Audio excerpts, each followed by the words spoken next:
Então aqui, ó, próximo àquela região dos brônquios que eu mostrei anteriormente, nós podemos identificar aqui bronquíolo. O que difere um bronquíolo de um brônquio, professor? Então vejam bem, a gente tem um bronquíolo sendo demonstrado aqui, e de cara nós não identificamos nessa região aqui a presença de cartilagem. Então o tecido cartilaginoso é ausente. Além da cartilagem, nós não identificamos nesse tecido aqui do bronquíolo, nós não vamos identificar aqui a presença de glândulas seromucosas. Então, basicamente, o que pode ser identificado, né? Normalmente vai ter o tecido muscular, e a ausência de cartilagem acaba fazendo com que você tenha um aumento do pregueamento, né, da estrutura do bronquíolo. Como ele é mais pregueado, a luz desse bronquíolo acaba ficando menor. Essa musculatura lisa acaba ajudando a manter, então, de certa forma, esse bronquíolo, né, pregueado, mas ao mesmo tempo aberto. Mas em situações como, por exemplo, uma reação asmática, onde você tem uma resposta imunológica forte, né, a liberação de mediadores inflamatórios que vão promover a contração dessa musculatura lisa, você pode chegar até a obstrução da passagem do ar aqui nesse bronquíolo. Então, no asmático, né, essa região bronquiolar é uma região que é mais dramaticamente afetada, né, pela contração da musculatura lisa, visto que pode obstruir de fato a passagem de ar aí no paciente e agravar a situação respiratória dele. Essa lâmina a gente pode observar muito tecido linfóide, então muitas células aqui do sistema imune também estão presentes. Então lembrando que é uma porta de entrada, então o sistema imune sempre está muito presente nessas regiões. A gente pode observar o tecido epitelial de epitélio respiratório, né? Então pseudoestratificado, cilíndrico ciliado, com células caliciformes. Porém, a gente vai observar que os bronquíolos vão ter uma redução, vai haver uma redução do número de células caliciformes à medida, né, que os bronquíolos vão diminuindo a sua luz. Tá? Então, como a gente diferencia o bronquíolo aí, para às vezes identificar numa prova, né? Então, o bronquíolo não tem cartilagem, ele não tem glândulas, normalmente ele é menor, a luz do bronquíolo é menor, ele às vezes é mais pregueado, né?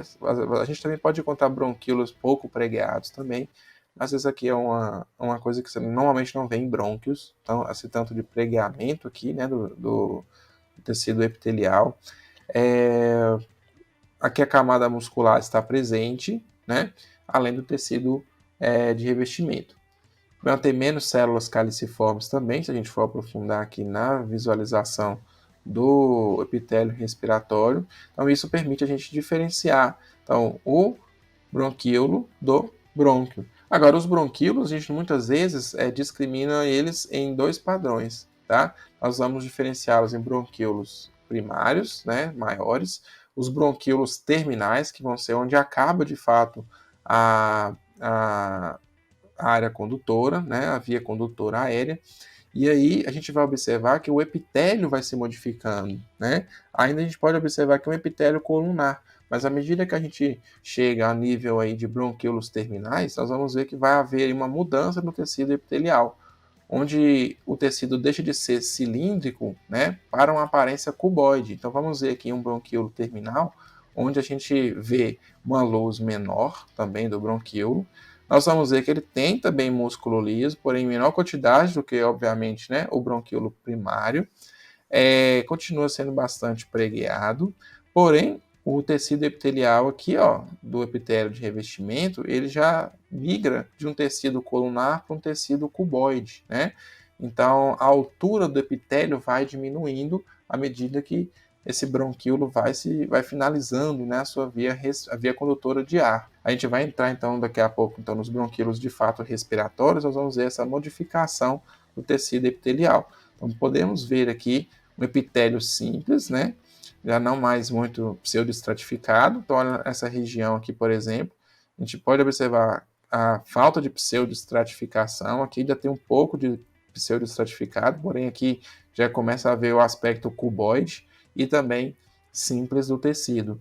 E aí, então o tecido vai desde cilindro, que ele vai se achatando até se tornar um tecido, um epitélio aí, achatado, né, nos alvéolos. Então, o que permite diferenciar um bronquíolo terminal de um bronquíolo primário vai ser a quantidade menor de tecido muscular e também essa mudança do perfil de tecido epitelial, né? Que vai deixar de ser cilíndrico para começar a aparecer aí zonas onde você encontra um tecido cuboide, né? Sem células caliciformes ou com muitas poucas células caliciformes e discriminando, então, permitindo a gente diferenciar esse padrão aí do bronquíolo terminal para o bronquíolo primário. Em algumas partes também a gente pode observar a ausência de cílios, então os cílios também vão desaparecendo, né? O epitélio está ficando cada vez mais simples, né? na sua constituição, perdendo a sua estatura, a sua altura e também os seus cílios. Além disso, vão começar a aparecer nos bronquíolos as famosas células da clara, né? Essas células da clara, elas são células que ajudam, né, na desintoxicação. Às vezes esses grânulos, inclusive, podem apresentar até um pouco de substância surfactante, né, que pode aí preencher o início dos bronquíolos terminais e futuramente os respiratórios. Essas células da clara, elas acabam também produzindo então, substâncias, além dos surfactantes, substâncias que vão eliminar agentes nocivos que potencialmente cheguem nessa região bronquiolar aí, visto que após o bronquíolo terminal você já entra em área de troca gasosa, então não é desejado que você tenha partículas sólidas, bactérias, né, ou micro-organismos que consigam de fato passar por toda essa área respiratória, condutora. Bom, essas células da clara, elas são células que normalmente se apresentam assim, né, mais abauladas, né, para a luz. Essas células da clara, elas se apresentam assim mais abauladas, né, na luz do bronquíolo terminal, por exemplo, tá? E ela é muito semelhante às outras células do epitélio, porém ela costuma se destacar por exatamente fazer essa pequena abaulamento aqui na direção da luz do bronquíolo terminal. Então, essas estruturas que a gente pode observar no bronquíolo terminal. A gente pode ir agora também comparar o bronquíolo respiratório. Então aqui a gente já tem a vista de um bronquíolo respiratório, né? E o que caracteriza esse bronquíolo respiratório? Ele é basicamente uma zona de transição entre a área condutora e a área respiratória, a área de troca gasosa, né? Então, o que vai acontecer aqui? Um epitélio simples, um epitélio ou colunar mais baixo, né? Sem cílios, tá? Com algumas células da clara, e que ele vai, de repente, ele para e é interrompido por um epitélio respiratório, como a gente pode ver nessa região. À esquerda, nós temos, então, esse epitélio de região condutora, e à direita desse bronquíolo respiratório já existe aqui uma área de troca gasosa. Então, aqui é bem típico, né? Uma região de transição de um bronquíolo respiratório, como a gente caracteriza basicamente. Então, havia mencionado, né, que há uma simplificação do tecido de revestimento, então aqui ele já vai se tornando um epitélio simples, um epitélio cuboide, e depois vai se tornar um revestimento pavimentoso, né, que vai caracterizar essa zona aqui de troca gasosa, já que tem que ser uma célula realmente bem fininha, né, para passagem mais fácil aí do ar e para permitir as trocas gasosas. Aqui a gente pode ver outro epitélio respiratório misturado aí com o epitélio aqui, ele já está ficando bem baixinho, né? E naturalmente aqui intermitente em relação ao epitélio de troca gasosa. A gente vê aí então mais uma área de transição, caracterizando também um bronquíolo respiratório. Aqui também outro bronquíolo respiratório pode ser evidenciado, a gente vê o epitélio mais simples, colunar baixo ou cuboide, e já sendo aí sequenciado, né, por um tecido epitelial pavimentoso, né, que vai permitir a troca gasosa. Então isso caracteriza bastante, né, o epitélio, né, de um bronquíolo respiratório. Bom, após isso nós vamos ter os ductos alveolares, né? Então os ductos alveolares vão ser áreas mais alongadas por onde o ar vai passar e ele vai se desembocar aí nos sacos alveolares. Então aqui a gente pode ver a região dos ductos, né? Então vamos ver vários sacos alveolares, vários alvéolos sendo destacados aqui. Essas regiões mais alongadas nós chamamos de ductos alveolares, né? O final dos ductos costuma finalizar sempre realmente nas regiões dos sacos alveolares, né? Então esses sacos alveolares eles vão ser compostos de vários alvéolos, né? E esses alvéolos é de fato a região cega, né? Dessa região onde o ar circula. E aí é o local final onde você vai de fato encontrar aí o fluxo do ar e a troca gasosa acontecendo. Então aqui a gente pode ver os sacos alveolares, né? Vários alvéolos. Então o saco ele já é uma forma um pouco mais arredondada, né? E aqui vários alvéolos sendo demonstrados. Nos alvéolos, então, o que a gente vai identificar assim, de especial, né? Então, vamos ter atenção aqui. Então, aqui é um alvéolo, né? Esse alvéolo é revestido por um tecido fino, né? Pavimentoso. Então, essas células achatadas que vão revestir o epitélio, né, do alvéolo vão ser chamadas de pneumócitos. Porém, existem dois tipos de pneumócitos, tá? Então, eu tenho o pneumócito tipo 1 e o pneumócito do tipo 2, tá? Esse pneumócito do tipo 1, ele vai ser responsável, então, pela região de troca gasosa, pela área de troca gasosa.